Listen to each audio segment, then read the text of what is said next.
So just know, I'm sure you heard at the beginning, but this is being recorded, so we will send a recording of this around to everybody who's registered later. And here we go. So we already kind of alluded to this, but Green Energy Consumers is a nonprofit, but based in both Boston and Providence. Our mission is to harness the power of energy consumers to speed the transition to a low carbon future. And we do this in a myriad of different ways. We do this by our programmatic work and also by our policy and advocacy work. One such program to talk about is Drive Green. Drive Green started in late 2016 as a way to educate people about electric vehicles, and then also to then shift people to a separate part of our website where they can go and sign up to test drive with one of our participating dealers. Originally, by signing up to test drive, what that would do is give you a discount of that one of the dealers is offering that month. Unfortunately, with the pandemic and then the resulting inventory shortages, we've had to pivot for the time being. So if you go to our website, you'll see that on the shopping tool, it's mostly pre-order capabilities. There's no really discounts because dealerships can't really offer discounts if they don't have the inventory on their lots, which is unfortunate. But previous to that, we sold over 900 cars through the program, so we're really proud of it. And you might be thinking, well, why did we decide to focus on electric vehicles? That is a great question.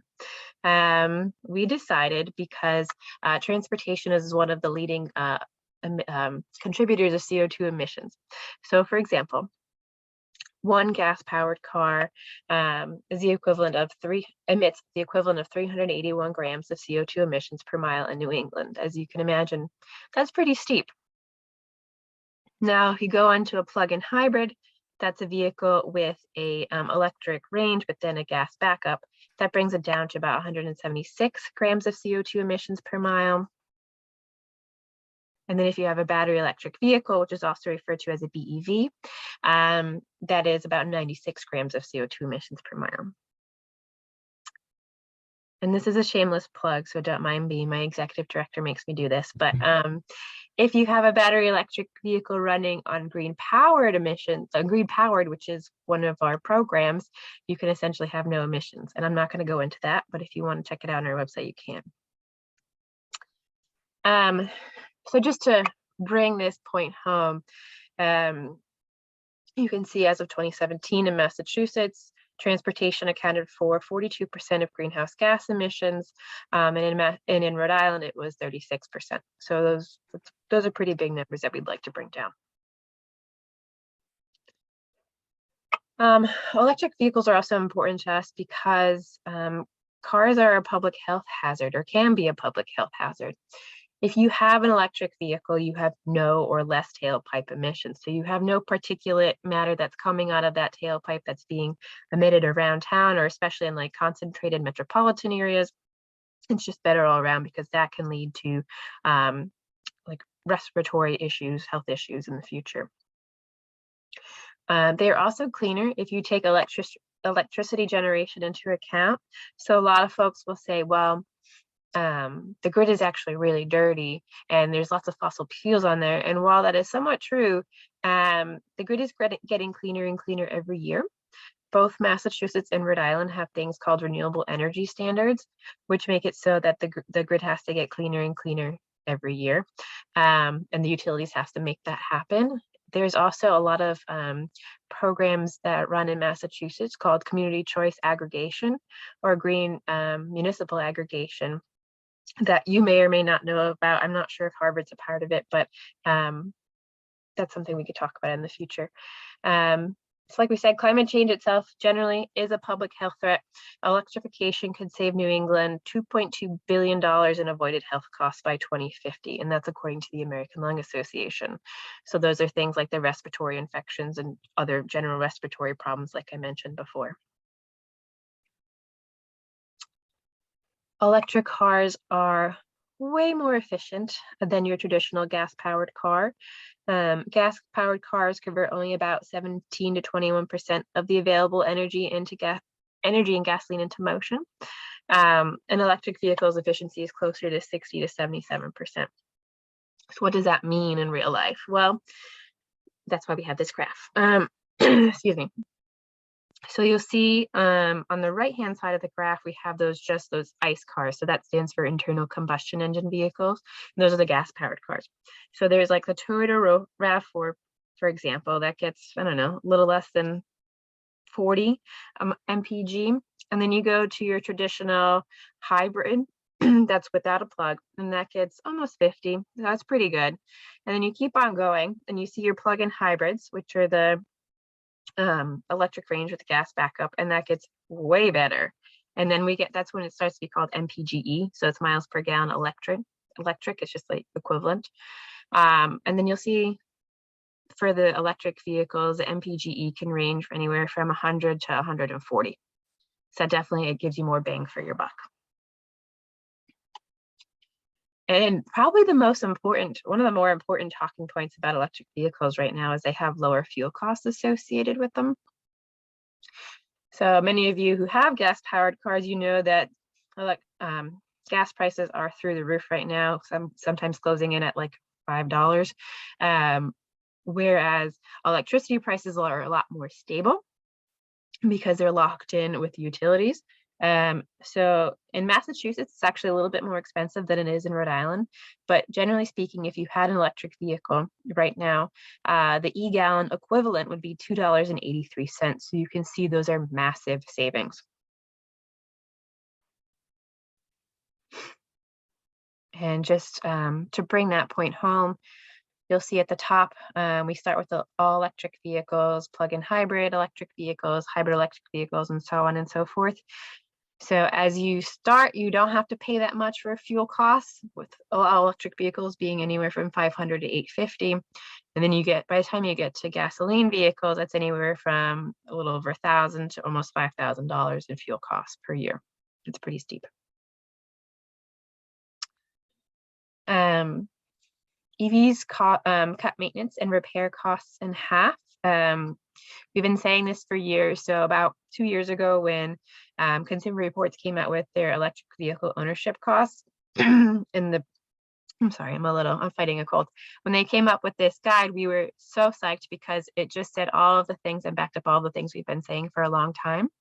So some of those things are because EVs have far fewer moving parts. There's far less things to actually take care of and maintain. So your battery, your motor, electronics require very little maintenance, generally speaking. And it's unlikely that you'll ever have to replace the battery. So manufacturers make sure that they make these batteries to last the lifetime of the vehicle. Generally speaking, manufacturers offer an 8-year, 100,000-mile warranty on these batteries because they're that confident in their products. So it's really not something you should have to worry too much about. And you might be thinking, well, batteries do degrade over time. And that is right, they do. But it's a small enough amount that is really meant to last a lifetime of the car. Another thing I want to mention here is regenerative braking and how it protects your brakes. So it's like one less thing that you actually have to maintain. So regenerative braking is also referred to as one-pedal driving. And it's when you take your foot off the accelerator and the car slows down a lot more than it would if you took your foot off like a traditional gas pedal. It doesn't stop the car right away, but it stops it a lot slower. And you can use that instead of using your brakes all the time. So it does save on the wear and tear of your brakes. Another great thing about that is that it takes some of that energy with stopping the car and it puts it back into the battery and thus increasing your range. So if you are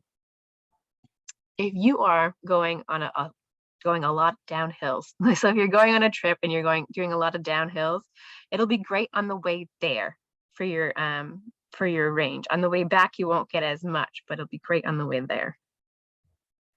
And just to talk about that a little bit more and break that down, I'm not going to talk about all the different things on the right-hand side, but you'll see on this graph that maintenance costs are generally a lot cheaper for battery electric vehicles than all vehicles. So on the left-hand side, we have an ICE vehicle, which is an internal combustion engine or a gas-powered vehicle, and that's at the highest. Your hybrid electric vehicle with no plug It's a little bit less. Your plug-in hybrid is a little bit less than that, but just a little bit.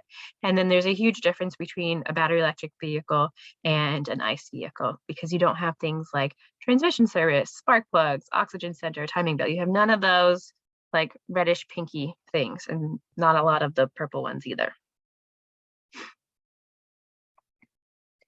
EVs also save really big on cost of ownerships. So this graph compares the EVs to the best-selling, top-rated, most efficient cars in their class. So a Toyota RAV4 compared to, sorry, a Toyota RAV4 Prime compared to its counterpart, which I'm assuming is a regular Toyota RAV4, would save $4,300 over the lifetime of the vehicle. That is a really awesome selling point to people, especially since EVs sometimes tend to have a higher upfront sticker price than your regular internal combustion engine vehicle. So showing someone this graph and telling them about that is really important. And of course, there's other models here to consider, like the Tesla Model 3, you could save almost $18,000 on a comparative vehicle, or the Prius Prime, you could save up to $8,400 over a comparable vehicle.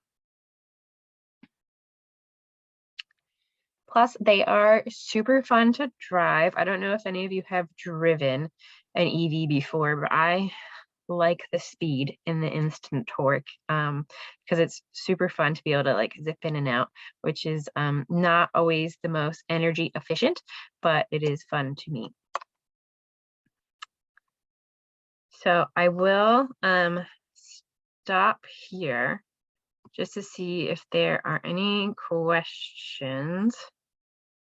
Hold on one second.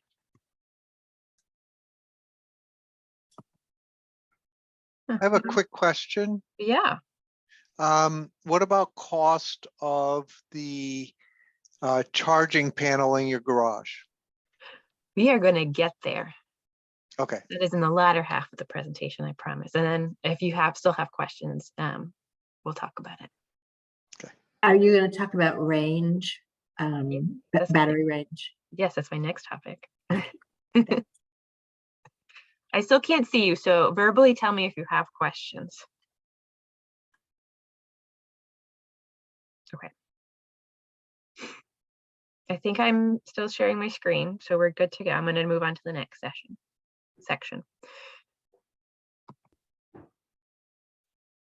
Here we are at range.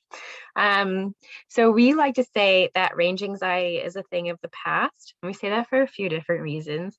So one is that the battery electric vehicles keep on coming out with like greater and greater ranges every year. So like obviously the Teslas are really expensive, but have really great ranges, like ranging from 300 to 400 miles of range, which is honestly just fantastic. But then you have a lot of more affordable EVs like the VW ID4, the Chevy Bolt, the Hyundai Kona, and the Kia Niro that come in around the 250 or so mark, which is great. And so that's one of the reasons why we like to say that. And plus, there will be more and more cars that are coming up with like about 300 or more miles of range in the next year or so, excuse me, that are not as expensive as a Tesla. So that is something to keep in mind. If you are not ready for a battery electric car and you want a plug-in hybrid, for example, I call it the gateway car, because it's kind of like just dipping your toes into the water.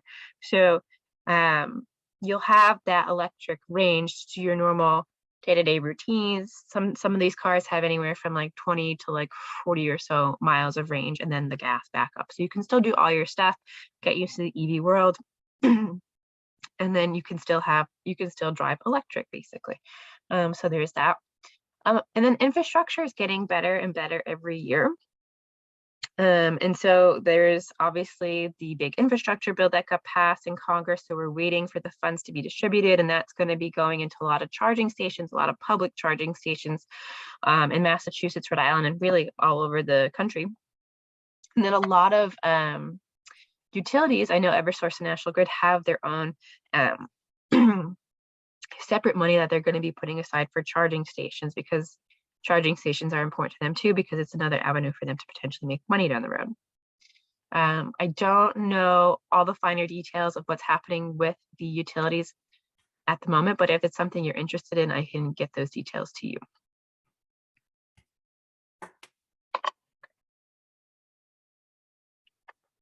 Okay, and we like to say charging isn't hard. So there's 3 basic levels of charging: level 1, level 2, and level 3, which is also called DC fast charging. Level 1 is your typical 110 volt outlet, and that'll get you 2 to 6 miles of range per hour. So it's like the outlet you charge, you plug your phone into. It's fine. Not everyone loves this, but some people get by with that, and they're totally fine with charging like that at home. Level 2 is a 220 volt outlet, and that's something that you can get installed by an electrician at your house. It's similar to like a washer dryer kind of, or like a stove outlet. So it's very easy for them to do. It's also something you can find at a public charging station, and that'll charge your car at a rate of 11 to 25 miles of range per hour. And on the next slide, I'll talk about getting those installed at your home. So stay tuned. So DC fast charging, we give an example of you can do 90 miles in 30 minutes or faster, because it's a little bit tricky because DC fast charging stations are powered so differently. So one could have like 50 kilowatts and one could charge at a rate of like 130. It really varies. So depending upon how powerful the charging station is and how much your car can accept, that's how fast your car can charge. And I know that's not the best answer, but if there's a specific car that you're looking for, you can easily look that up. So level 2 and DC fast charging are available publicly. Level 2 is also available at home if you want to get it installed. DC fast charging is not available to install at your home because it's just too much of an energy suck to be at one person's home. There are different plug types, which you'll see on the right-hand side over here. So for level 1 and level 2, you have the J1772, which is at the top right. And for DC fast charging, it gets a little tricky because there's 2 different types. So there's the J1772 combo, which you'll see in the middle, and then the CHAdeMO port. The J1772 combo is also referred to as CCS, and it's quickly becoming the predominant way that Americans are charging DC fast charging. CHAdeMO at first was used by a lot of Asian manufacturers like Nissan, for example, but Nissan is quickly seeing that that's just not working in the American market. So while their Nissan Leafs have CHAdeMO as a way to DC fast charge, their new Nissan Ariya is actually going to be fast charged using the J1772 combo. So that's just something to think about. I'm not really going to go into Tesla because it has its own proprietary port, and I'm trying to be very general here, but I would encourage you to look it up, because they not only do they have their own proprietary port, but they have their own proprietary charging network, which is definitely a selling point of Tesla. And so you can charge on the go. And here's how you can do that. So these are snapshots from an app called PlugShare. And PlugShare is really fantastic because what it is, it's a crowdsourced website or app. You can use it in the app form as well. And it lets you know a lot of different things about the charging station. So the main thing here, it lets you see right off the bat, green is level 2 charging and orange is DC fast charging. So it tells you very just like with the pictures what it is. Now, if you drill down into the station, and it might tell you things like, does this cost anything to use? Is it in like a well-lit place? Is it normally broken? Or is there usually a line for it? So on and so forth. There's lots of different things that it'll tell you. You will notice obviously that there's more a concentration in the eastern half of the state, but as I said, more infrastructure is on its way. A couple different other apps that I would suggest that you check out are ChargePoint, because a lot of these charging stations are networked with ChargePoint. So it's important to have that app and maybe even that card if you want to charge at those stations.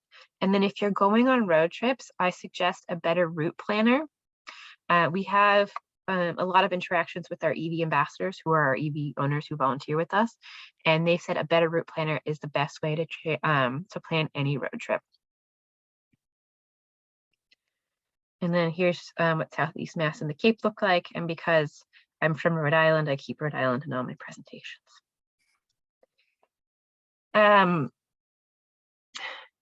Let's see, we get a lot of questions about EV charging at apartments and condos.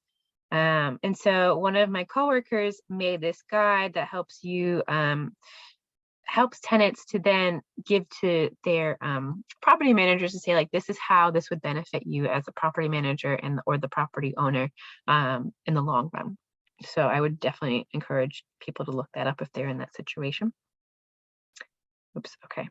And then, oh, there was a question about charging at home and how much that would cost, all that good stuff.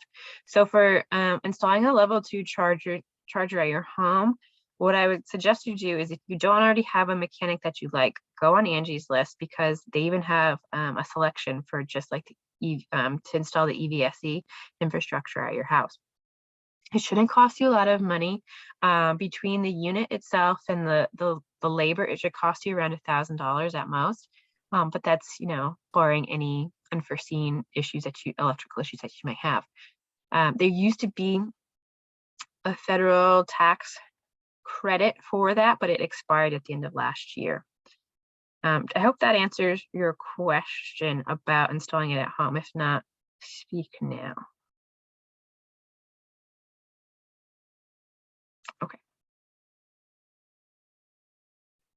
And now I'm going to talk a little bit about purchase and lease incentives that are available. So the federal tax credit as it stands now is up to $7,500, but that depends upon the battery size of the vehicle and your personal tax liability. So what does that mean? So the battery size basically means they want the most bang for their buck. So if you have a car like a Hyundai Kona that gets around 250 miles per charge, that's going to qualify for the full $7,500 of the federal tax credit. If you have a Prius Prime, for example, which is a plug-in hybrid, and only gets about 26 miles of range per charge, that one actually only qualifies for about $4,500 for the federal tax credit. You can look this up on our website, and there's also like a federal tax credit website as well, if you're looking for like a specific car. But those are only if you buy new. That is only if you buy new for right now. Yeah. And then the tax liability, I just want to stress that to everybody. It's not going to benefit you unless you have that tax liability. So just keep that in mind. It is also limited to 200,000 units per manufacturer. So Chevy and Tesla have both reached that limit. They reached it quite a while ago, actually. And so the federal tax credit phased out completely for them and their customers. And it's going to phase out soon for Toyota. What's not on this slide is the Build Back Better plan, if it ever passes in Congress. We were really excited about that because it's not a federal tax credit, it's more of a rebate. So it's not dependent upon your personal tax liability, which I think is way more equitable. And it actually could go up to as much as $12,500. We're still waiting to hear the details with bated breath if it ever happens, but it's something that I'm looking at. I'm not sure if there's any language about used vehicles in that, but I'll keep you posted.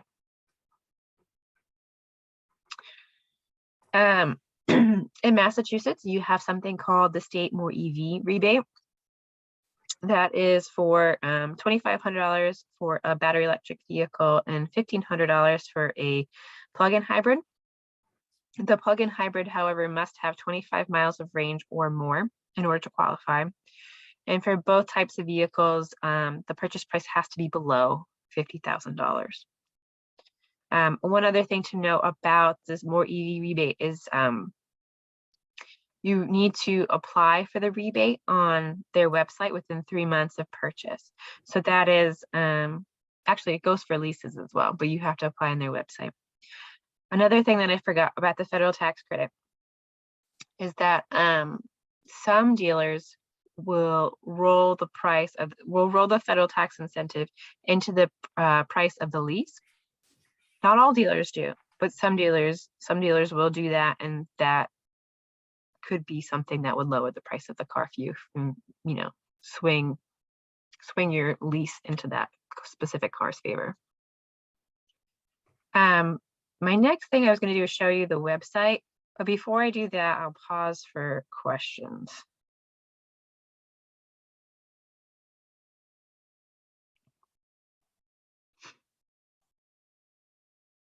Okay, let me just check the chat.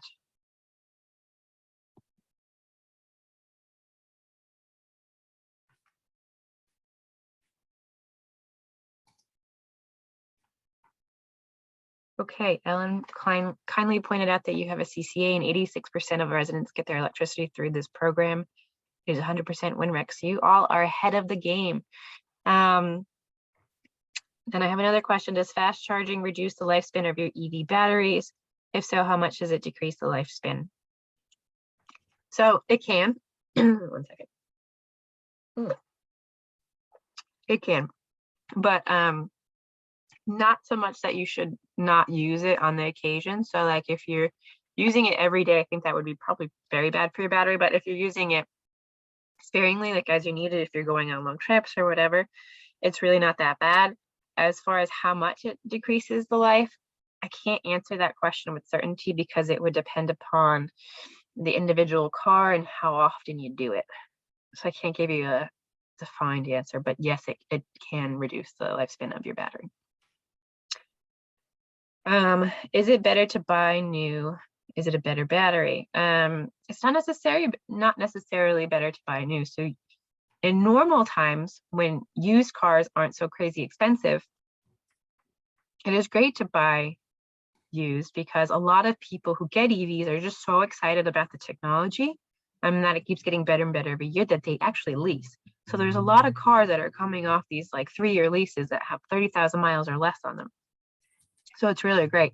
There are some things you want to check on, like obviously you just kind of want to see what the battery life of the vehicle, like what the condition of the battery is.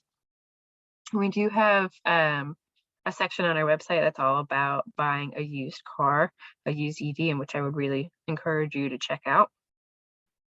But yeah, it really depends. There are more incentives for new cars, but it could be a better deal. You might be able to find a better deal for a used.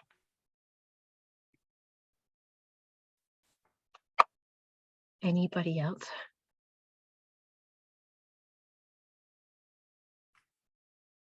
Okay. Do you know why it is that in other states, the rebates do apply to used cars, but not in Massachusetts? It's honestly just up to their legislators.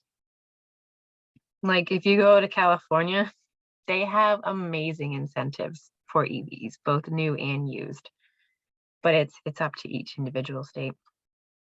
I know that in my state of Rhode Island, they just announced recently that they're bringing back the state rebate, but we don't actually know what that's going to look like yet, if it's going to be for new or used or both. So it's just up to the state, and also how much money states will put aside or prioritize for something like this.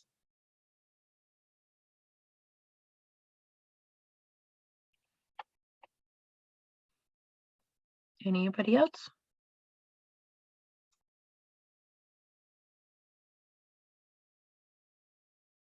Okay. I'm gonna switch screens for a second. Let's see.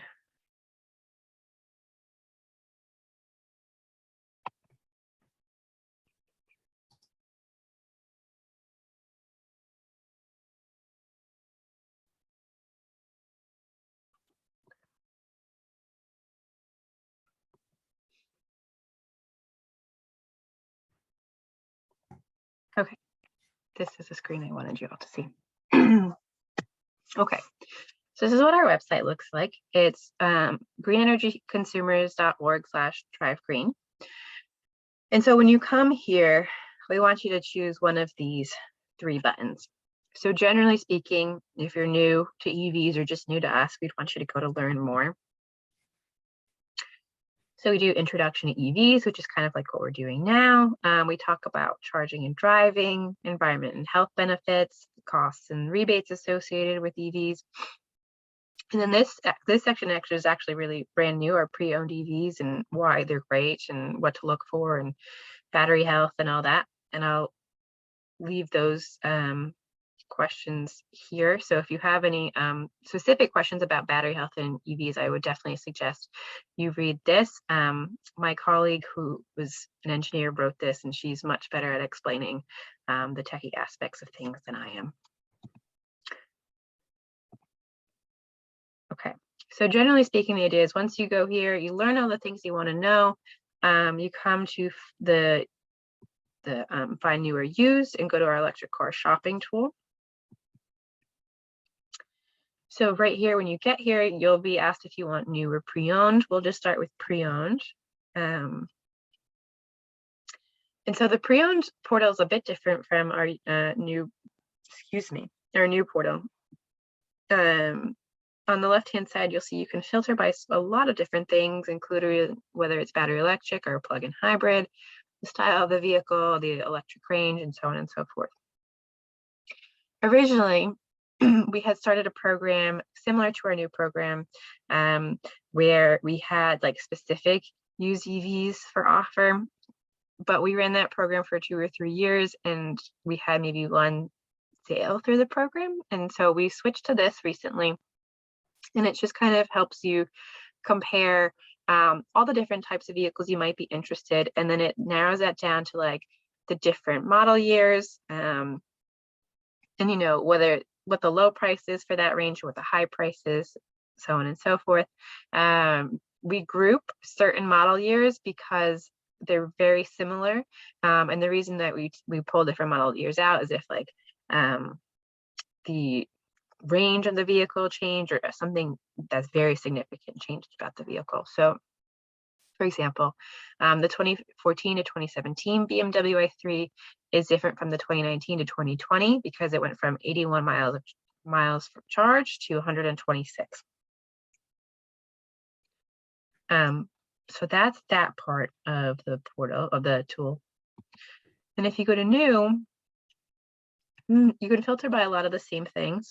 And then you'll see that each car has its own little card, and we also have some notes sometimes on here as well. And there's some, we actually just updated their website recently, so there's some information here that we have to still fill in. But at a quick glance, it'll tell you the vehicle type, the range, the drive, towing capabilities, because we've gotten that question quite a bit. And then we also have like the base MSRP, if it's available for the federal tax credit, and the possible Massachusetts state rebate, and what that price could be after all those incentives. So once you're done here, you would select the cars that you like, and it'll bring you to the page where you select the different trim levels. So we'll just pick whatever ones and hit see your deals. Oop. And then it has different dealerships that it's available for. So like I said, all these cars are on pre-order. Most dealerships don't have much in the way of inventory right now. So cars are arriving as soon as 1 month after you order them, and as long as like 9 to 12 months after you order them. The Nissan Ariya, for example, is brand new, and actually is just starting to be released the end of the summer, maybe early fall. So we're just going to pretend that we want this car with this trim at Milford Nissan. We're going to complete this. What you do, and it's exchange of information. So you fill this form out and you hit submit. And what happens after that is an email gets generated and sent to the dealer with all of your information, what you're interested in, and they will reach out to you within 48 hours. You also get sent an email with all the dealer's information, so you know that we have like a trusted EV person there at the dealership for you to talk to who actually knows about EVs or should know about EVs. So it's a nice exchange of information. It was even better when we had a discount, but here's hoping that the market changes back to where it was, and we'll have that again soon. Okay, and then we also have our Get Involved button. So we recognize that not everybody is ready to buy an electric vehicle or a vehicle in general. It is a big purchase. So we have something that's called Take the Pledge. If you take the pledge, we'll send you a newsletter and just other fun facts that keep you up to date. So when you are ready, you have all the facts you need. You also have to subscribe to our newsletter. You can join us at an event. You can become an EV ambassador, so you can act as a panel on some of our webinars, a panelist on one of our webinars, and come to events when we have them in the future in the summer. And then we have something on Facebook called the Drive Green Community Group, which is for newbies and very experienced EV owners alike. We come and ask questions, and it's really a great tool. And we have almost 300 members. It's been fantastic. And that's most of the stuff that I have had to say for this. So if we have any questions.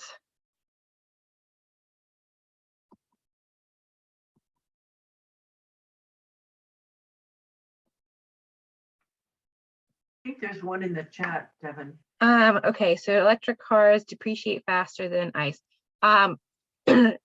Yes, not as bad as it used to be though. It's a lot less. Not as bad. Just a little bit. I can't give you like numbers, but a little bit more.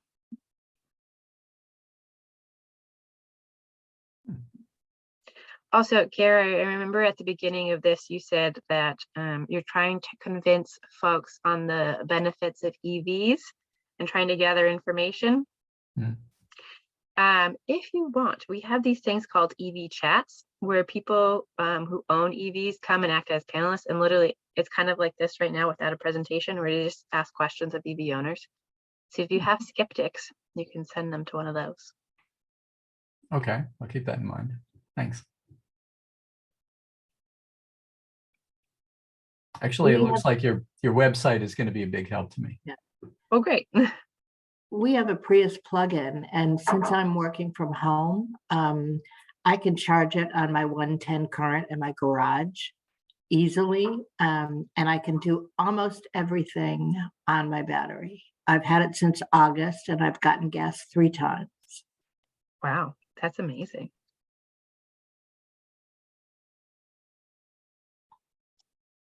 I have a question regarding the battery life. You mentioned the degradation over time. Have you seen any upgrades available on any electric cars where you can, as the technology improves and the range improves, can you get an upgrade, replace your entire battery? Do you mean like the manufacturer would, or you just decide like one day that you're like, this would increase my range by a lot, so I want this new battery? Either, yeah. I don't know that the manufacturers would give you like a battery with extended range beyond what the car was originally meant to have. Though Chevy with their recall on the Bolts is actually upgrading some of the batteries, and they're getting like 10 to 20 miles more. Yeah, I know that GM is running into the same thing. Right? Yeah. I don't know that the manufacturer would offer that generally without like something like the recall like they're doing with the Bolts. I have seen a video where this guy had a Nissan Leaf and he got a brand new battery for his car, and it like changed his life, but it can be really expensive if it's out of warranty. So it might just honestly be worth just getting a new car. A lot of the time I tell people, like, if you're worried about that sort of thing and you're kind of waiting for things to get better and better, leasing is a great option. Thank you.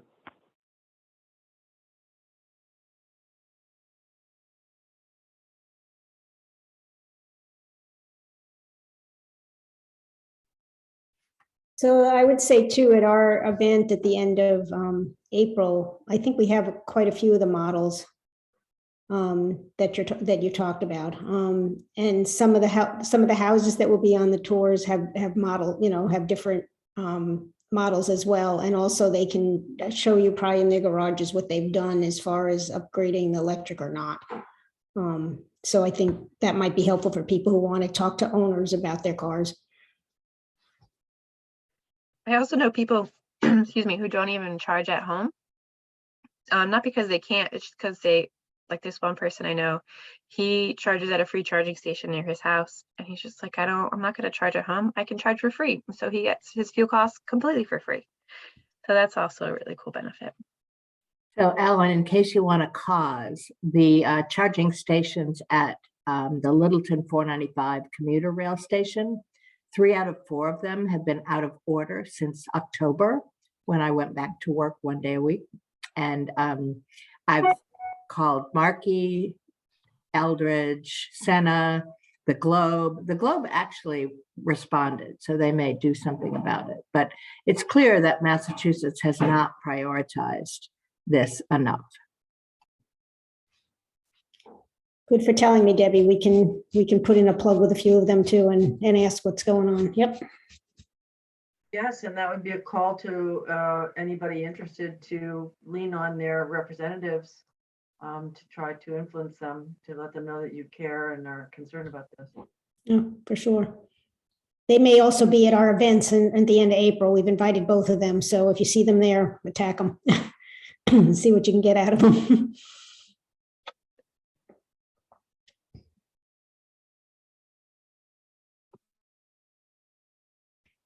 So just for me to say something about the CCA too, which is part of the, that was done by the Energy Advisory Committee a couple of years ago. I think we're in the 3rd year of our contract with the vendor. That was 100% WinREC, so it's 100% renewable. People were given the option to opt out, otherwise they were put into it unless they had not a national grid basic service. If they had already contracted with another energy supplier, then they didn't get notified, but they could, when those contracts end, or if they could break them without a penalty, they could have joined the CCA. So when you're charging at home, thinking of your charts, Devin, it would show that we, with 100% WinRECs, we're doing better than just whatever, than some other towns are doing, where they're still on National Grid. And National Grid, yes, they're getting greener, but it's like by 2% a year, so it's awfully slow. And I belong to a solar garden, so I'm charging off solar. Yep, there you Yeah, go. so am I. Well, that's even better. You got a lot of bragging rights over here. And then if somebody asked if the HES charging station is available for public use, I would say yes. This is the elementary one. It is available for public use. There is a fee there, and I think it's about 20. I think it's about what you pay at home for transmission. 25. Brian, are you on there? 25 25 cents? Yeah, I was wondering if that was you. 25 cents. Yeah. Yeah. So it is open to the public, although I would say it's being used from what I can tell, or what I've heard when the teachers are there. Brian, do you want to add about any more charging? I thought that was your voice. You want to say anything about the other charging stations that the town's doing?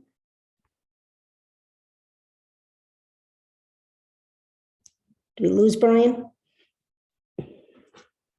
We're working on level 2 locations, a few more in town, but we're also getting ready for the next round of incentives. So that was another question you mentioned. If there's a state grant system in place, the EVIP, but then there's also utility programs that are supposed to be coming out right around now, but I haven't heard anything more about that, and that's really important for DC fast chargers. If you send me an email, I can inquire with my policy and advocacy coworkers who know all the details about that. Thank you. Yes, good. Anybody else have questions?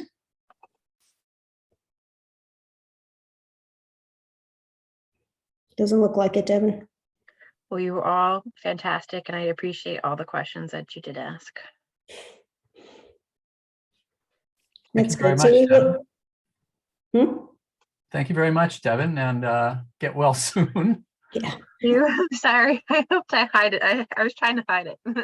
You did pretty well. You did well. You did well. Yes, thank you. And we have recorded this, so if you send me the recording, we can put it on our website. If people want to take a closer look or look at anything you presented, we'll let others know that it's there if they want to view it once it's up. Great, that'll help. Thanks. Okay, great. Great. Well, thank you all. I appreciate it. Thanks, Thank you. everybody. Have a good All right. night. Good night. Night. When I communicate these results to public audiences, I think it's really important to talk to them about being able to talk about what's happening with their friends as one of the most important things that they can do. Knowing what I know about the science and the projections, that puts me into a state of grief. Because sometimes you hear this information, it's scary, and you kind of shut down, and you either go into a denial phase or depression, and I've been there. I've been depressed about these results many times. I feel it personally. I have a new granddaughter, first granddaughter. She's 10 months old now. And I almost feel like we need to have this team of, psychologists or therapists go into communities that are dealing with climate change to allow people to process all of these emotions. The lost opportunities, the displacement, the loss of a world that we as a species have known since our beginning. It's not fair for us as scientists to come in and say, this is what we know, this is what's happening, and this is what you have to do, without allowing people to emotionally respond to that information. And for me, keeping myself out of the depression mode is in large part engaging in solutions. And for me, part of that solution is educating people and helping them reach that point of acceptance about reality, not acceptance as in giving up, oh, there's nothing we can do, or it's so bad, it's horrible, but acceptance that the future is going to be different, and not to fight that feeling anymore, but to accept that feeling and then move a step past that and say, well, how do we want this to play out? There's no question that the number one control knob for how our cryosphere is going to change is humans. The future is not just a place that we get to go to. It's a place that we get to create together. The future is not written yet. We get to choose that pathway. Is anger appropriate? Yes. That's a good source of energy. You can channel that energy of anger into some very productive action.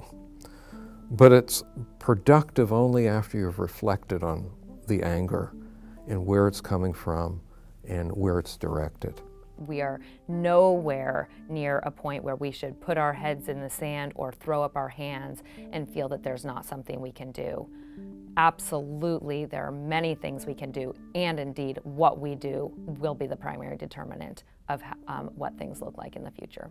So instead of looking at those graphs and thinking, that's our destiny, we can say, no, we can make a choice and choose a different pathway. I understand that we can sometimes feel despondent and feel like nothing, it's out of our hands. There's nothing that we can do. But that is not, as somebody who works with this system, over the past 10 years I've been working in permafrost, that's not the impression that I have. We are really in the first step of what is going to be a very long process, because these ice sheets may take hundreds of years, thousands of years to respond even just to the warming that we've already caused today. And so that's an ongoing journey.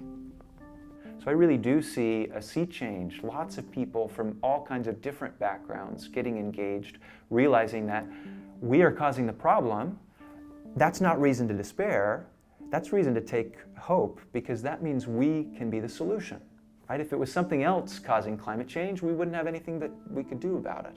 Since it's us, it's absolutely within our control to change how we live, to protect the climate system, and ensure a better future.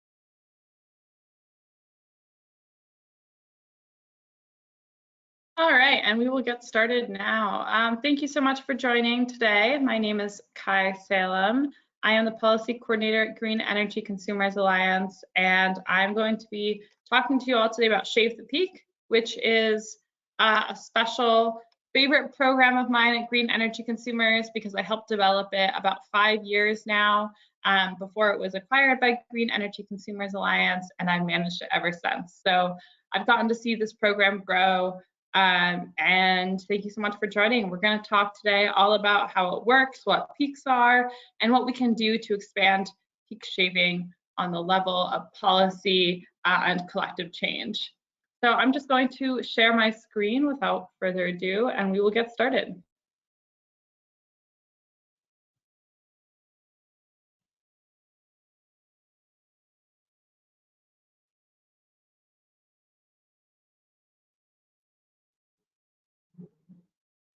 All right, Shave the Peak 2022.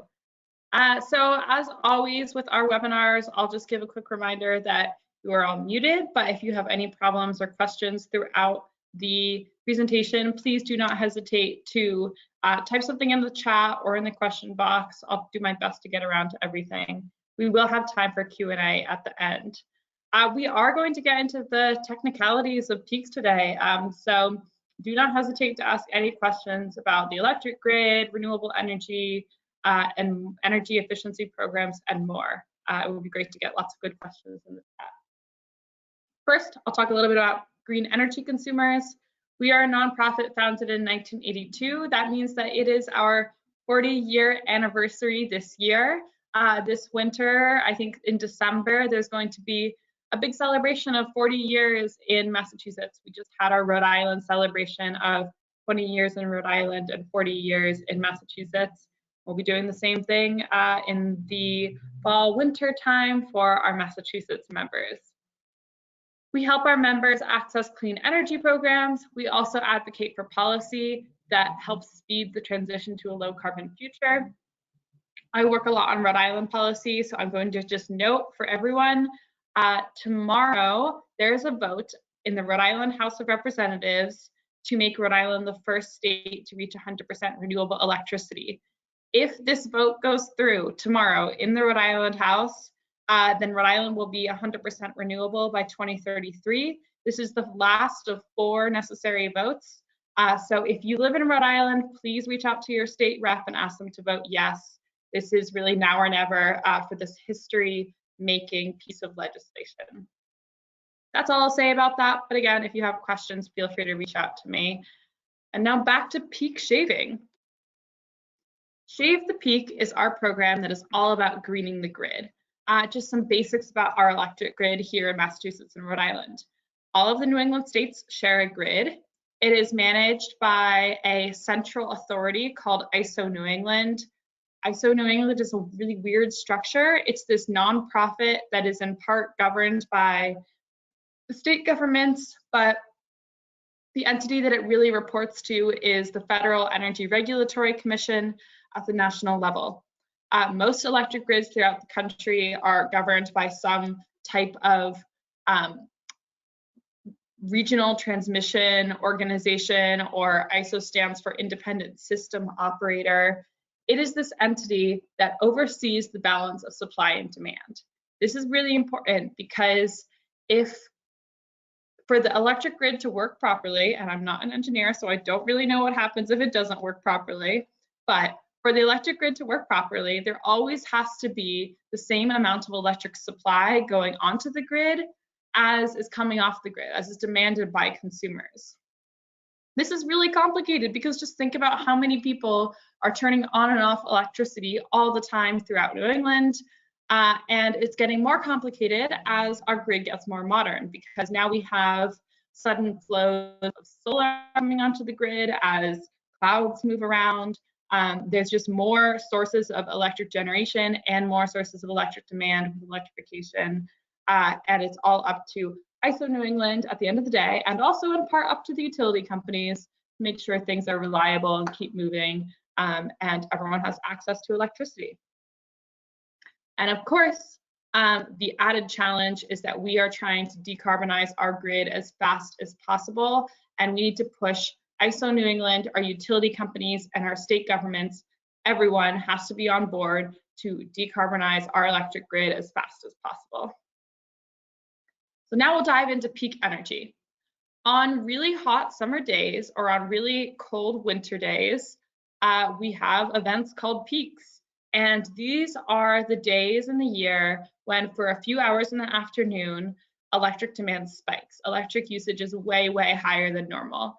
And I've used some helpful graphs on this slide to help explain this phenomenon. So these are screenshots of right from the ISO New England app. They have an app that's called ISO to Go, and it tracks demand throughout the day. So this fun curved line that we have here, let's see if I can get a pen to start showing this.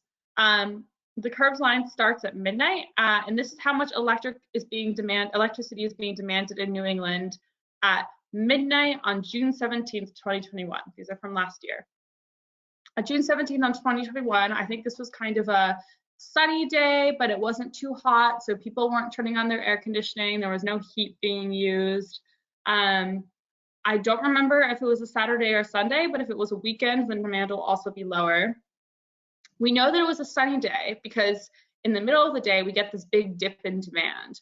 That's because the sun was shining and all of the solar panels on people's roofs were powering the electric needs throughout the day in people's houses or workplaces. And so people didn't need to draw as much electricity from the grid. There was less grid demand because solar was running all throughout the day. This phenomenon is called a duct curve because in extreme cases, it can kind of look like a duck's back. So we see a slight peak in the morning as people wake up, they're turning on their coffee makers, they're turning on their lights. And then at 6:30 p.m., 7 p.m., solar is not working very much anymore, and everyone is getting home from the office. They're turning on their TVs, they're cooking their meals. Maybe it's a little bit hot, so some people are running air conditioning, and you get a peak. This is a daily peak. There's a peak every day, which just refers to the point in the day when the most electricity is being demanded. But because this was a normal day, it was June 17th, it was just not that hot, there was plenty of solar on the grid, it peaked at 15,000 megawatts. That's pretty average for New England. We very frequently a day will get up to 15,000, but it might be closer to 12,000, 14,000. All right, let's take it over to the right here. We have a peak day. This was a really, really hot day, June 7th, 2021. I think it ended up being in the top 5 to 10 of peaks last year, but it was a hot summer. Last year's #1 top peak was June 29th, I believe, and that peaked at 25,000 megawatts. I drew this nice helpful line here, 15,000 megawatts, to show that the only hours in which electricity demand was under the June 17th peak on that peak day were in the very early morning hours. So between midnight and 8 in the morning when people just weren't using a lot of electricity.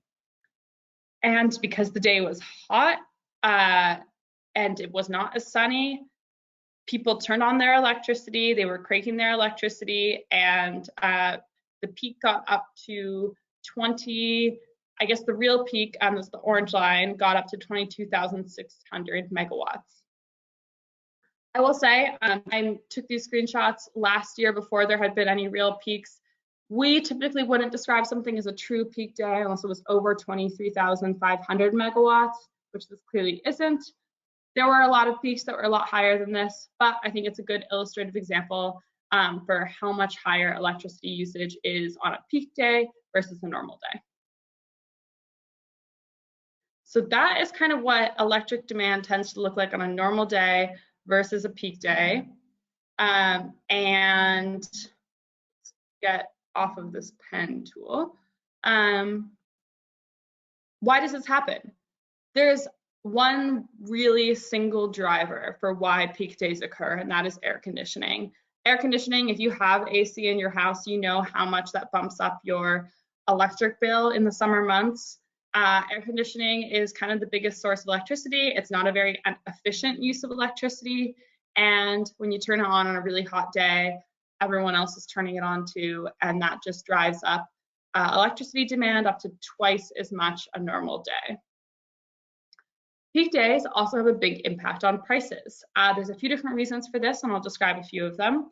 But I think the main one is that normal supply and demand concept. Prices go up when demand goes up and supply stays the same. So on a peak day to power all of those air conditioning units running all throughout New England, ISO New England sends signals to power generators to turn on. And these power generators are also known as peaker plants. Peaker plants are not on throughout most of the year because peaker plants tend to be the most expensive generating units. They're only kept around all year for those moments when electric prices are so high that it justifies turning those peaker plants on. We'll talk more about peaker plants and why they're so bad later. But this graph shows that on days when demand is 2 times a normal day, prices can be 10 times a normal day. So there's really a disproportionate impact on prices driven by peaks. In fact, our whole electric system is sized to meet peak demand. This includes our transmission and distribution infrastructure. Let's think of this as a highway. I think I put, here we go.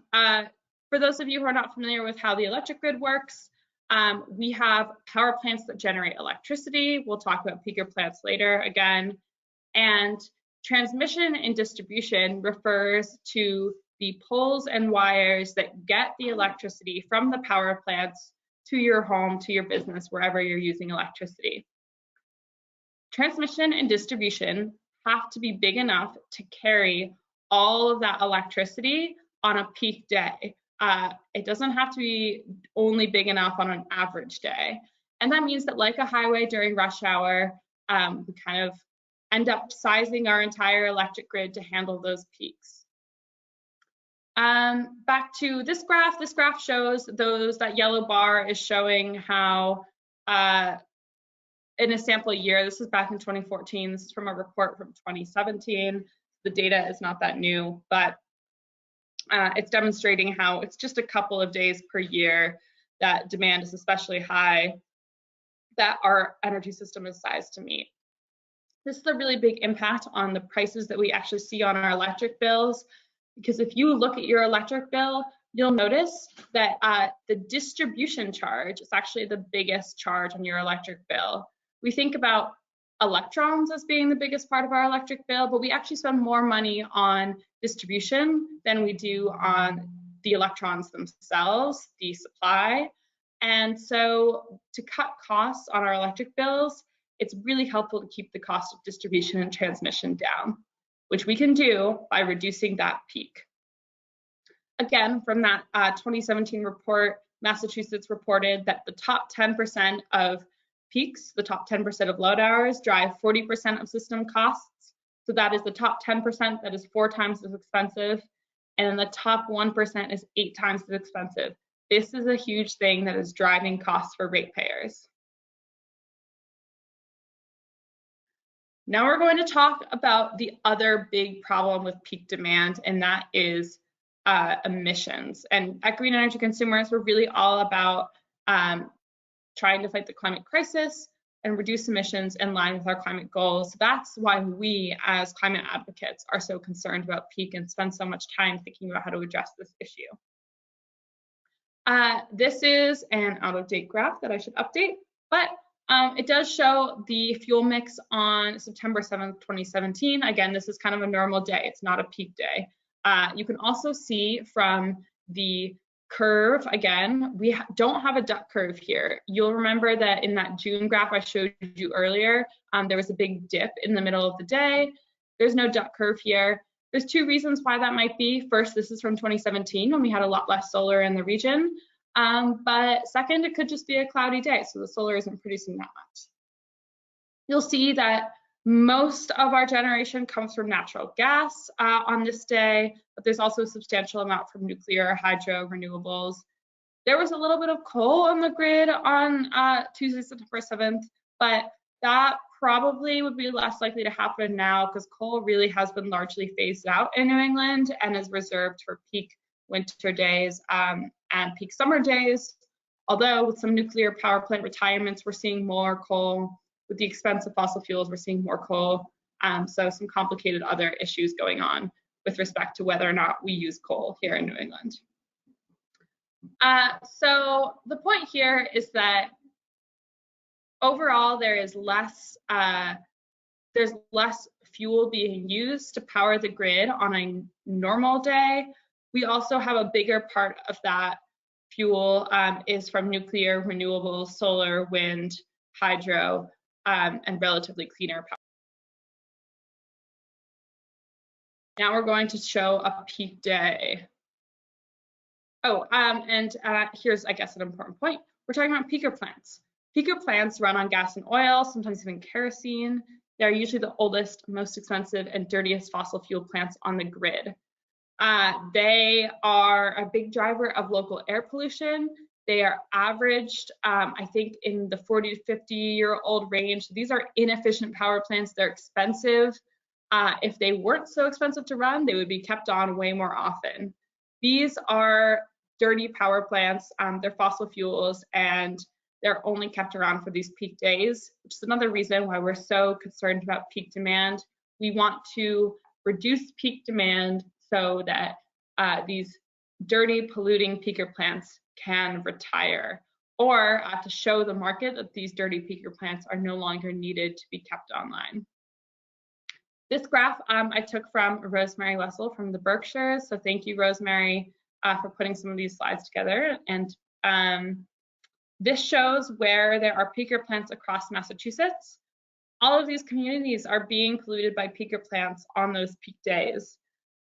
There are still new peaker plants that are trying to be built, even though we don't need them. We have other technology that can reduce the peak, like battery storage or demand response, like we're talking about today. But there is still a proposed new peaker plant in Peabody, and the folks up on the North Shore are doing a really great job trying to fight that peak. So perhaps there's someone on this call who can give us an update on where the fight against the Peabody peaker plant is. All right, so let's look at a peak day now. On a peak day, we do see a lot more fuel being used, and there's also a big bump up in dirty fuels like oil and coal. In 2021, 2022, on a normal day, there will rarely ever be oil and coal used. And yet on a peak day, that's when those coal plants start to fire up, start to generate, same with oil. There's also a lot of natural gas used. You could see, if we go back to that 2017 slide, there's almost an equivalent amount of nuclear plus hydro and renewables being used as natural gas. On a peak day, there's way more natural gas being used by any of those cleaner fuels. One interesting thing about this graph is you'll see that hydro goes from just a tiny bit in the morning to a huge amount in the afternoon. That is because of New England's largest battery, which is this reservoir in Northfield Mount Herman in Massachusetts, and this is pumped hydro storage.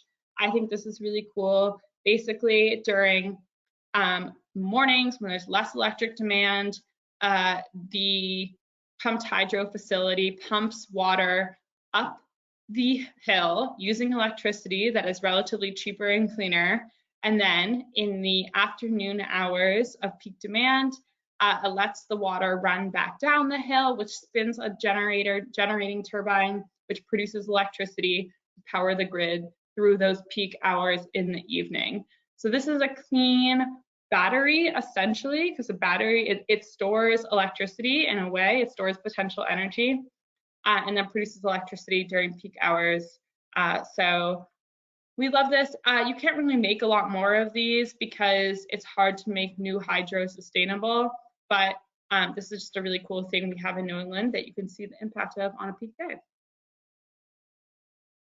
I also wanted to note that solar is driving summer peaks later and later. So peak hours used to be from 2 to 5 p.m. and utility companies will often still say that the peak is from 2 to 5 p.m. or 12 to 5 p.m. or even 12 to 3 p.m. But in the last couple of years, every single year, peak hours get later and later. Last year, we saw that peak hours tended to be from 4 to 8 p.m. The year before that was 3 to 7 p.m. When I first started running this program, we were still kind of in that 2 to 6 p.m. range. So it's really cool to see how solar power on the grid is pushing back the peak. Here's another view on that. This chart is from ISO New England. It shows how solar power can be producing on a sunny day as much as 2,000, 3,000 megawatts. And given that, or I guess on this day, we're seeing, looking at the chart, yeah, over 3,000 megawatts. And that is really cool given that our peak demand tends to be about 25,000. That's a really substantial chunk reduced from our peak demand. Something we are not talking about a lot right now is winter peaks, and that's because winter peaks are more complicated for a variety of reasons. But winter peaks tend to be lower. They'll max out at around 18,000 megawatts, 19,000 on a really cold day, but they can be even more polluting. So a winter peak is driven, just like summer peaks are, by the thermal needs of heating and our buildings, or cooling in the summer, but heating our buildings during the coldest days of winter. Around 7 p.m., 8 p.m. on a winter day, a lot of buildings do run on electric heat, so there's more electric demand from the electric heating needs of those buildings, but also because it gets so dark early in the winter, there's a lot more lighting needs, and this coincides with all the other electric uses we have in New England, from businesses that are still running, people cooking at home, people running dishwashers, whatever we use electricity for. But winter peaks are a little bit different because they can be a lot more polluting. So on this graph, you see that natural gas we're actually using less natural gas than we were oil on this day in 2018. That's because on a really cold day, the natural gas, we have a limited supply of that in New England. We're limited by the pipelines that are coming up to our region. The natural gas primarily is going to heat homes. So before natural gas gets to be used by electric generators, it goes to heat homes and businesses and anyone else on natural gas heat. That means that the electricity generators have to turn to oil or turn a coal plant on because there just isn't enough natural gas supply to power natural gas generators. For the record, I'm not saying that natural gas is good. We want to phase out all fossil fuels as quickly as possible, and we need to be doing so. Just pointing out from an emissions perspective that if your choice is to run a natural gas plant or an oil or coal plant, you definitely want to choose natural gas. Of course, we want to be phasing out all fossil fuels. So to wrap up the mechanics of peak days, peaks tend to occur on the hottest or coldest days of the year. They are accompanied by higher than average electric costs, and they drive up electric costs because the entire electric grid is sized to meet the peak. In addition, because of the rules of supply and demand, electricity costs, so the cost of electricity on the wholesale market for electric supply goes way up because of supply and demand. Power plants turned on during the peaks, these are called peaker plants, tend to be the most polluting. They're the oldest, and we still have a lot of them causing local air pollution issues in Massachusetts and Rhode Island. By reducing the peak, we can start phasing out these old power plants. We can reduce our electric grid costs, and we can also reduce the amount of emissions that are coming from our power plants on these peak days. So we're going to talk about how we as individual consumers, but also as policy advocates and engaged citizens, can help reduce the peak. Number one, most important, we can anticipate when peak events will happen. We can do this by looking at the weather report. I check the weather a lot in the summer, and if I see a day that's coming up that's over 90 degrees or over even 88 sometimes, I will know that potentially a peak electric event is coming up.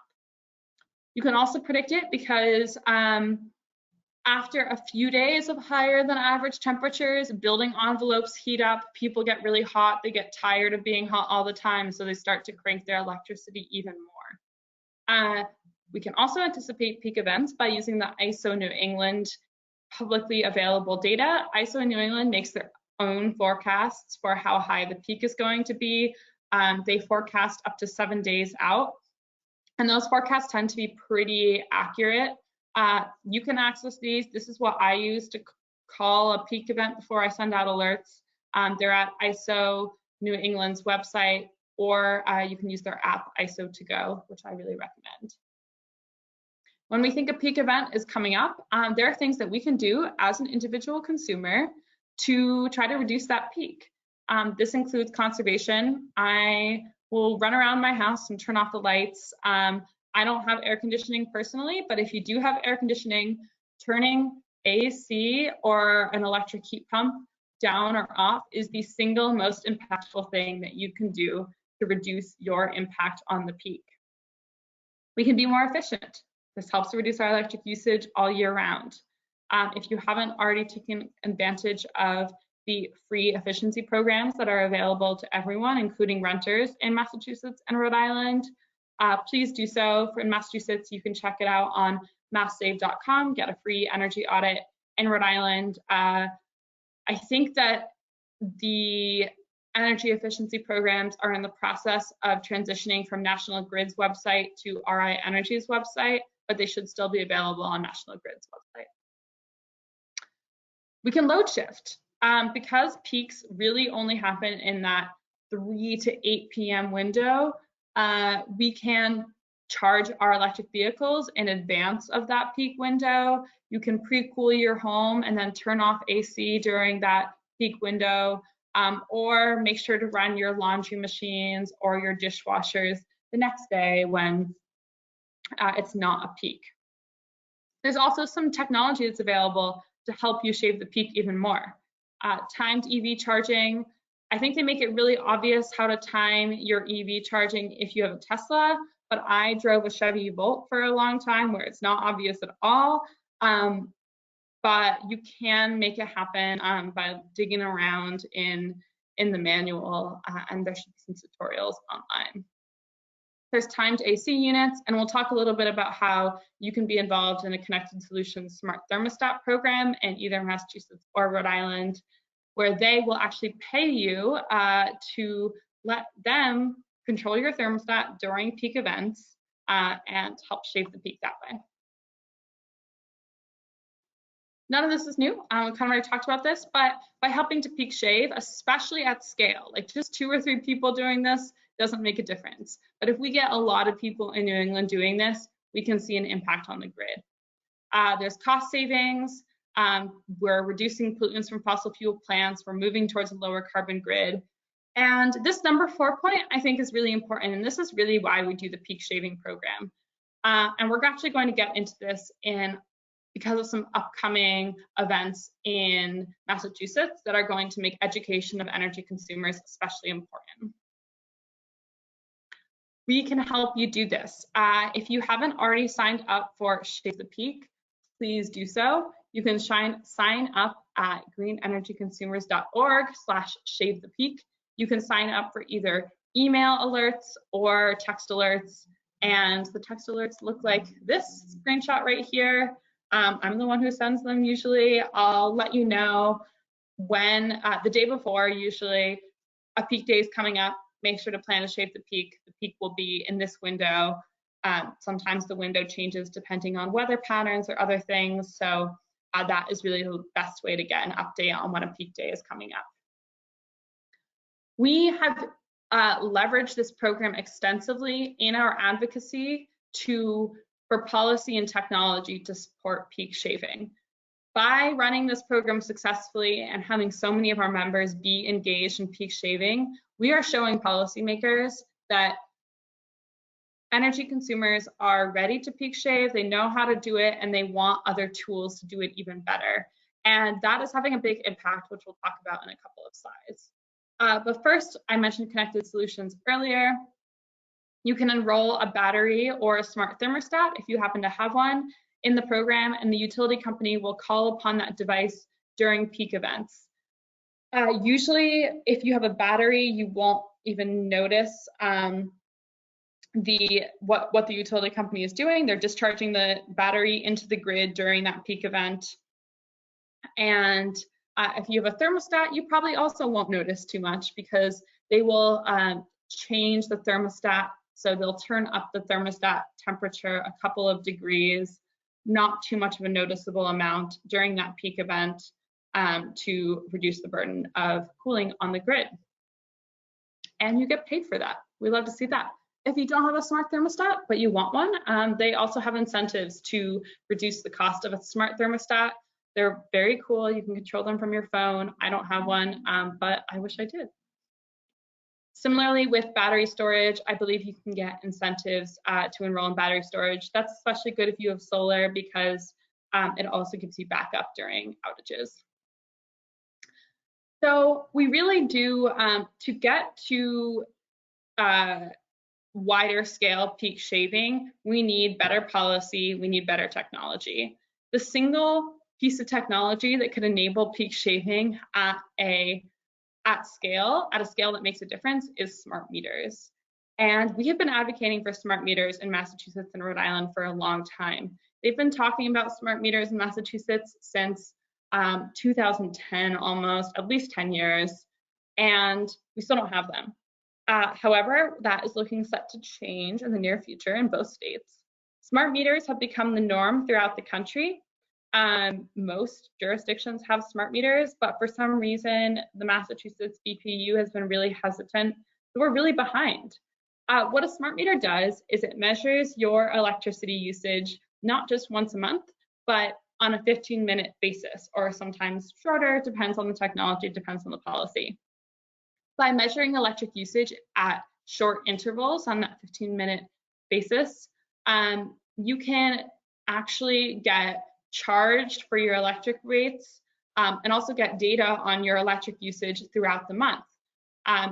So not just how much electricity you used in that whole month, but what days of the week you were using the most, what times of the day you were using the most electricity. That's really important for peak shaving and for getting electric rates that compensate us for using electricity during times of the day that is better for the grid. Time varying rates send price signals to energy consumers, both residential and consumers and commercial. They also, smart meters enable us to see our energy data. For example, there's technology in smart meters that at least National Grid in Massachusetts has promised to deliver that starts to disaggregate load and can show you when you have a electric appliance that is malfunctioning, using more or less electricity that is supposed to. It can also show you how much your refrigerator uses, for example, as opposed to a toaster.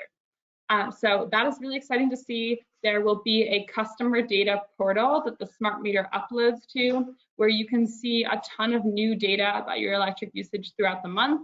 This should help both customers and policymakers and the energy efficiency programs design better energy efficiency measures to reduce our electric usage and enhance peak shaving in particular.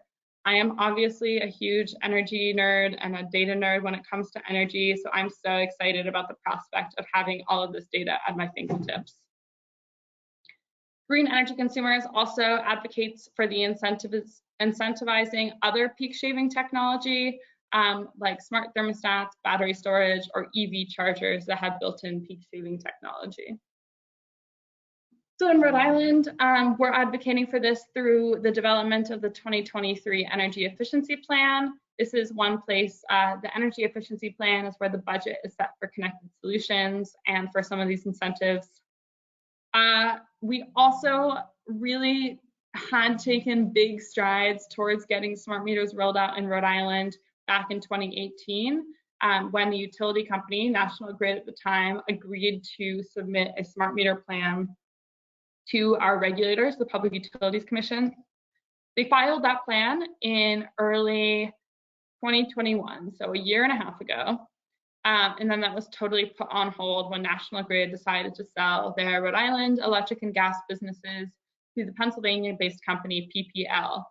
That sale just went through in the last couple of weeks. It's now called RI Energy. PPL is rebranded in Rhode Island as RI Energy. They are committed to rolling out smart meters. They have a pretty advanced smart meter system in Pennsylvania that they're going to bring to Rhode Island. So it will take a long time to replace all of our not smart electric meters or dumb electric meters in Rhode Island with smart meters, but we're highly confident that it's coming.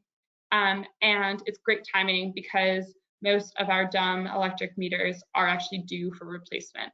So we'll get smart meters, and hopefully soon on the heels of that, we'll have time of use rates.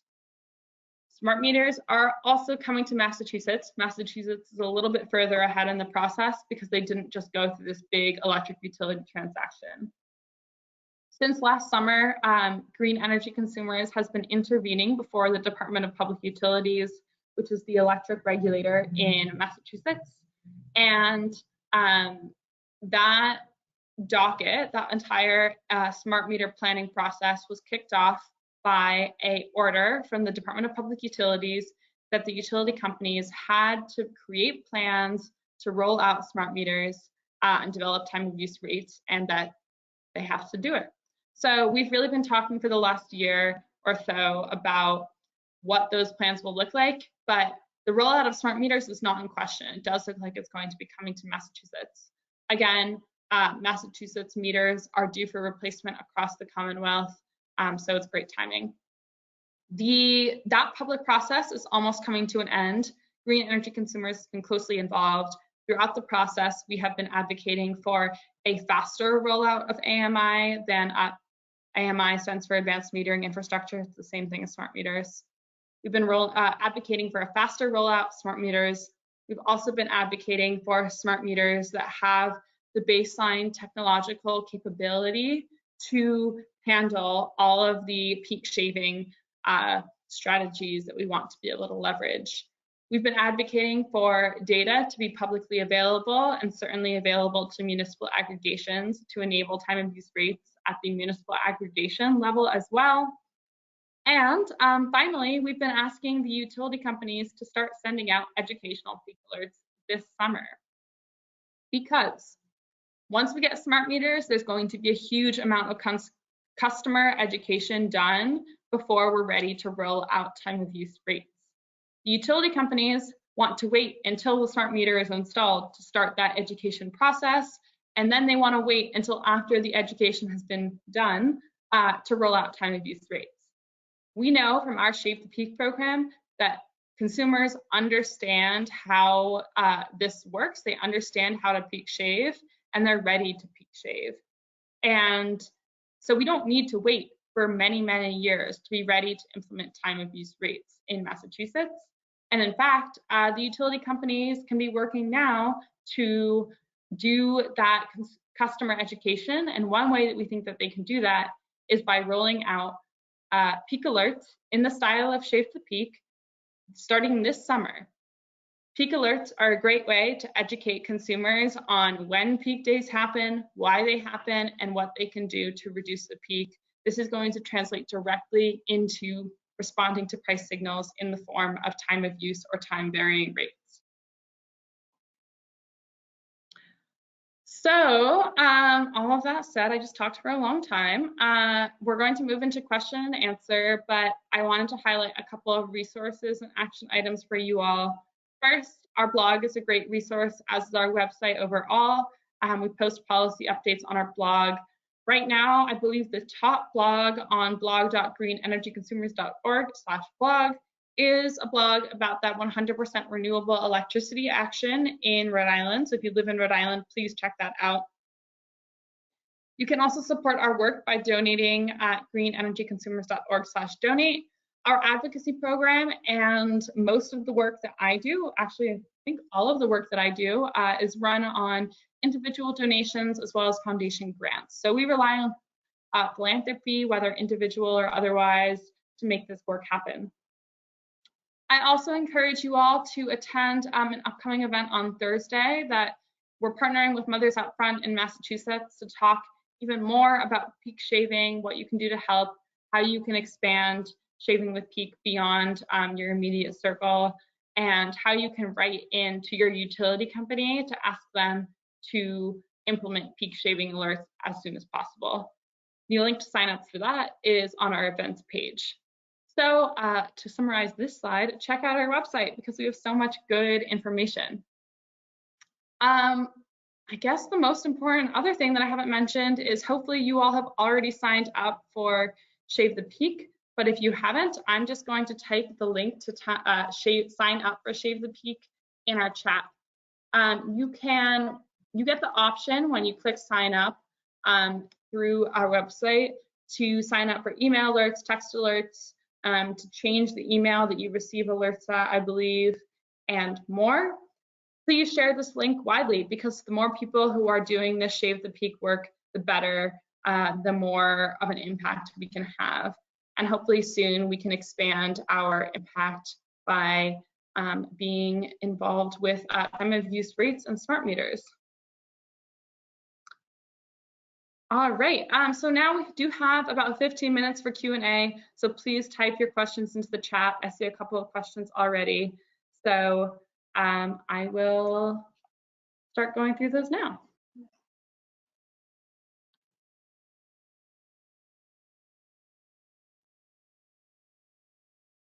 All right, I'll answer the question. When smart meters are available in Massachusetts, would the consumer have to pay extra to have the utility install the smart meter at their premises?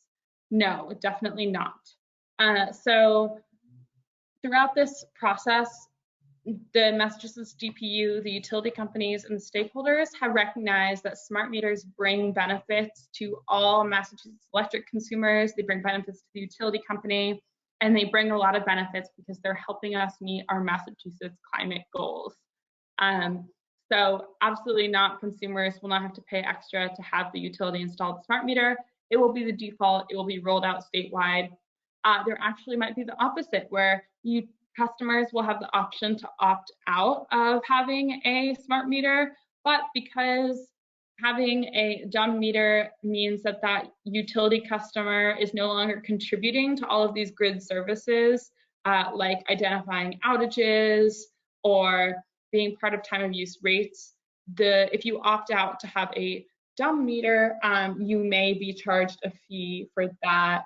I'm not sure about the status of that part of the proposal, but that's because there are so many benefits to having smart meters that it should just be the default. We got the point in the chat, I love that someone checked this, that we could have a peaker event within the next week. It's supposed to be really hot on Friday in particular, so we could have a peaker event. We're going to be monitoring that and definitely send out alerts if that is the case. But weather can change, of course, so we try not to decide too far in advance. And we've got a comment from someone who also loves the hydro battery. I love the pumped hydro storage facility. We're going to need a lot more battery storage in New England in the future. It's probably going to not look like big reservoirs. It's probably going to look more like stacks of cells, lithium-ion cells, but so many different types of batteries out there that will all be part of what we need to see in the future.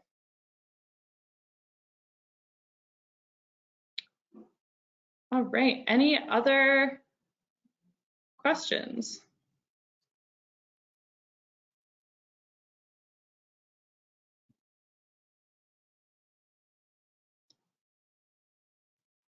All right, we have a question here. Are Connected Solutions alerts available? Are events called when demand is higher than a specific threshold or when unexpected demand is greater than the forecasted demand for that day? Okay, great question. So for Shave the Peak, I call alerts based on factors including that specific threshold. We used either 23,000 or 23,500 is kind of our ballpark. But we also take other factors into account, like weather changes that we're seeing, or how many days people have already been asked to respond to a peak event, whether or not it's a holiday. I feel like we have a pretty good track record of calling peaks right, but of course, this is predicting, so it's impossible to get it right 100% of the time. We also operate a little bit differently from the utility companies when they call peaks, because we're really looking at that later range for peak events that we have seen in more recent years.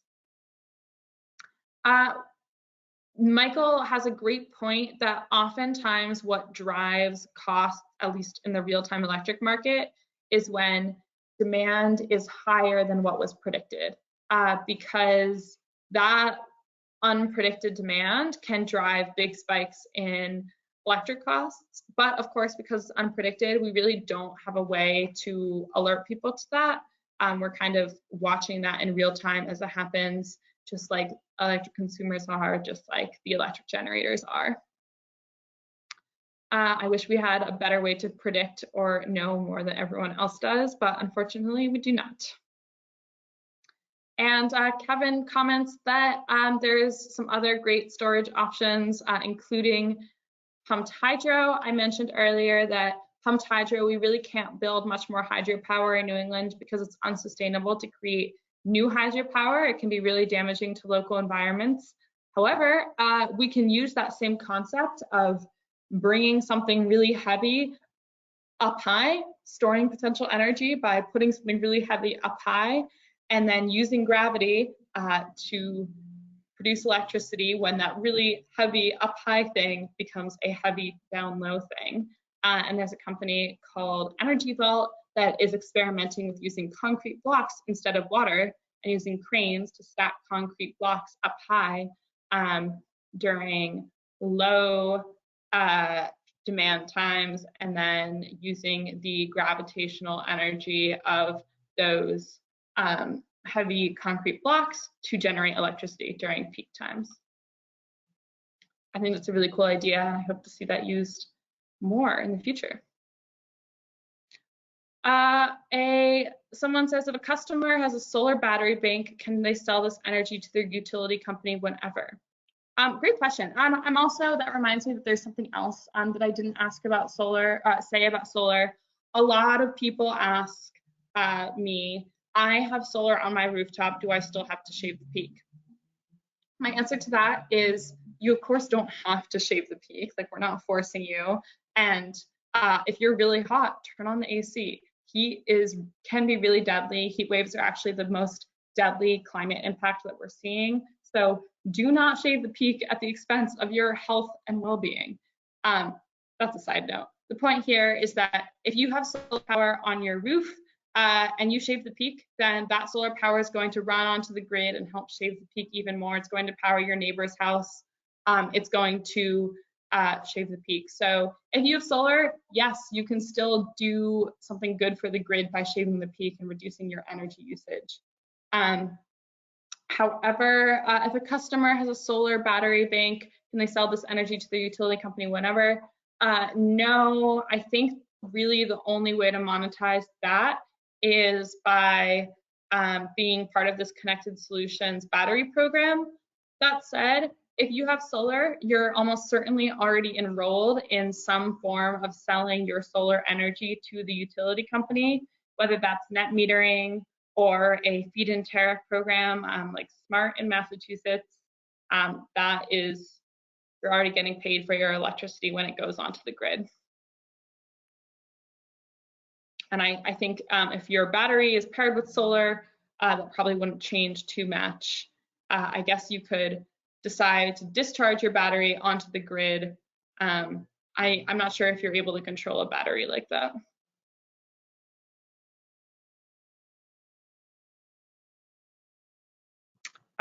Great, and another comment, I love the engaged comments here, really smart. If when time of use comes around, you could, this is kind of what I was, getting what, a better way of phrasing what I was getting at. If you want to sell your electricity back onto the grid at a key time, if you sell your electricity onto the grid in a time of use rate scenario when rates are really high and you have a net metered solar system, then you will get even more money back for that solar energy. Great point.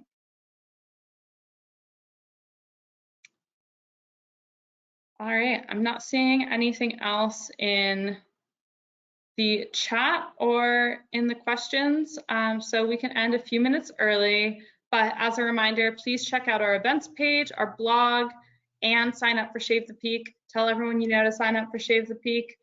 We could have a peak day as early as this week, it turns out. So make sure to do that this week. And if you have any questions, feel free to reach out to me. My email address is on this slide, and I will get back to you as soon as I can. Thank you so much for joining today.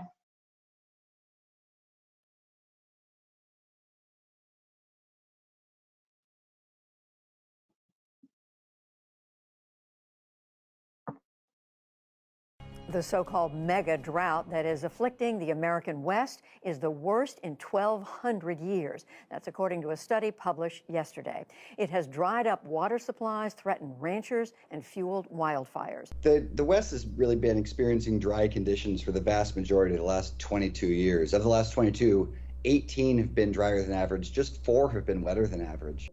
The combination of those 2 really dry years in 2020 and 2021 really put this interval over the top relative to any past similar 22-year period. So if you look back over the last 1,200 years, going all the way back to 800 CE, the beginning of the Charlemagne era in the Roman Empire, there is no other 22-year period that is cumulatively as dry as the last 22-year period.